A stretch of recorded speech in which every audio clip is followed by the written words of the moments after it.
السلام علیکم. آج ہمارا ٹاپک آف ڈسکشن ہے ایک book art of war. Art of war basically Sun Tzu نے لکھی تھی جو کہ ایک چائنیز ملٹری اسٹریٹجسٹ تھا.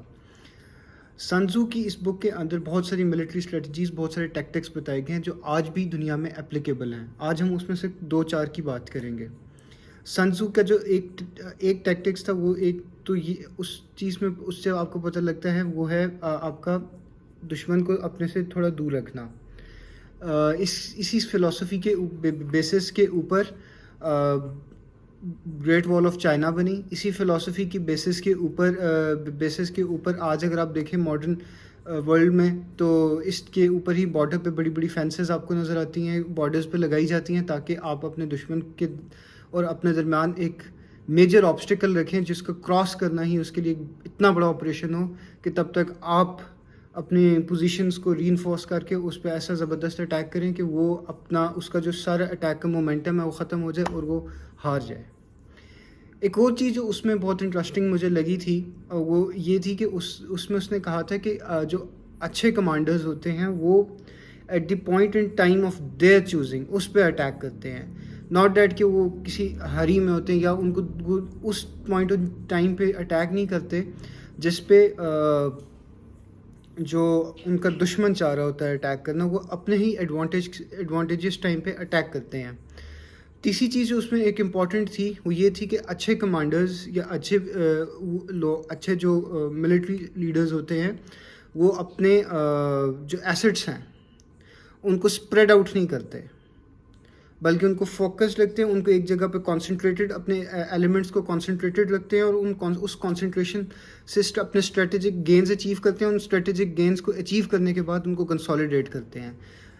اس کی ایگزامپل اگر آپ دیکھ لیں تو ورلڈ وار 2 میں اگر آپ ہٹلر کی ایگزامپل دیکھیں تو ہٹلر اگر آپریشن باربروسا نہ کرتا اور دوسرا فرنٹ نہ کھولتا اپنے لیے تو اس کا جو ڈبیکل ہے اس طرح نہ ہوتا. یہ ضرور ہو سکتا ہے کہ یو ایس اے 2-3 میں ہیروشیما اور ناگاساکی کے ساتھ ساتھ برلن پہ بھی نیوکلیر بامبنگ کرتا، جیسے کہ اوپن ہائمر مووی میں اس کی ایک تھوڑا بہت اس کے اندر اس کو تھوڑا بہت دکھایا بھی گیا. اینڈ مطلب ایک پریڈکشن اس کے اندر بھی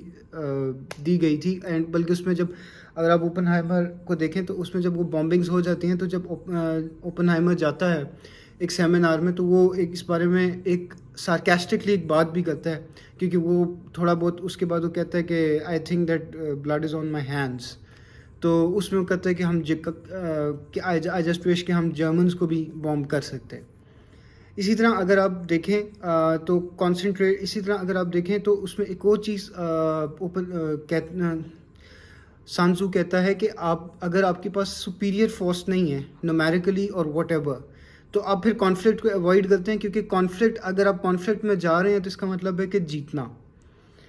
اگر آپ کانفلکٹ کو اوائڈ کرتے ہیں تو آپ اپنے آپ کو سیف کر رہے ہیں، بیکاز اگر آپ چھوٹی فورس کے ساتھ بڑی فورس پہ اٹیک کر رہے ہیں تو یو آر انوائٹنگ دیم کہ وہ آپ کو ہنٹ ڈاؤن کریں اور آپ کو کیپچر کر لیں. اس کی ایک بڑی ایگزامپل اس کی ایک اچھی ایگزامپل یہ دیکھ لیں کہ اگر جیسے فار ایگزامپل پاکستان میں بہت سارے لوگ یہ کہتے ہیں کہ پاکستان کو انڈیا پہ اٹیک کر دینا چاہیے، لیکن انڈیا کے پاس چونکہ ایک نومیریکلی سپیریئر فورس ہے تو اگر آپ اس کو اٹیک کر دیں گے تو دے ول گیٹ دی ایڈوانٹیج. ان کے پاس وہ آپ سے نومیریکلی سپیریئر ہے، وہاں پہ اٹیک کریں گے اور آپ کو کیپچر کر کے آپ کو تباہ کر دیں گے. سو بیسکلی جو سن تزو کی فلسفی it is based on pure realism, اور اس کے جو ٹیکٹکس ہیں they are small, they are simple and they are brilliant. اس کے علاوہ ایک اور ٹیکٹک جو بلٹز کریگ بیسکلی ایک ایسا ملٹری ٹیکٹک تھا. یہ ورلڈ وار 2 میں جرمنس نے یوز کیا تھا، اور اس کو جس بندے کے یہ برین چائلڈ تھا اس کا نام تھا جنرل رومل اور رومل دی ڈیزرٹ فاکس. اس میں یہ تھا کہ اپنی تمام فورسز کو کانسنٹریٹ کر کے ایک ہی پوائنٹ پہ آپ اٹیک کریں اور اپنا سارا مائٹ اس پہ لگا دیں اور وہاں سے سنیک ان کر کے دشمن کے ڈیفینسز کے اندر سے سنیک ان کر کے اس کو کیپچر کر لیں. یہ کانسیپٹ بھی چائنیز کانسیپٹ ہے، اور اس میں بھی بیسکلی جب گریٹ وال آف چائنا بن گئی تو ایک آبسٹیکل بن گیا تاتاریوں کے درمیان میں اینڈ شنگ ڈائنیسٹی کے درمیان میں. سو ان کے لیے سلوشن پھر یہی رہا کہ وہ اگر انہوں نے گریٹ وال آف چائنا کو